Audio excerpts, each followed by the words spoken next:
خطبہ نمبر 117۔ آپ علیہ السلام کا ارشاد کرامی جس میں جان و مال سے بخل کرنے والوں کی سرزنش کی گئی ہے۔ بسم اللہ الرحمن الرحیم۔ فلا اموال بذلتموها للذي رزقها ولا انفس خاطرتم بها للذي خلقها تكرمون بالله على عباده۔ نہ تم نے مال کو اس کی راہ میں خرچ کیا جس نے تمہیں عطا کیا تھا، اور نہ جان کو اس کی خاطر خطرے میں ڈالا جس نے اسے پیدا کیا تھا۔ تم اللہ کے نام پر بندوں میں عزت حاصل کرتے ہو۔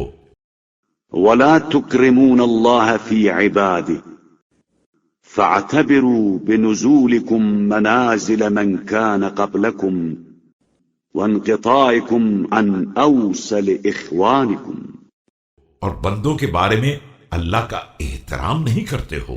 خدا را اس بات سے عبرت حاصل کرو کہ عنقریب انہی منازل میں نازل ہونے والے ہو جہاں پہلے لوگ نازل ہو چکے ہیں، اور قریب ترین بھائیوں سے کٹ کر رہ جانے والے ہو۔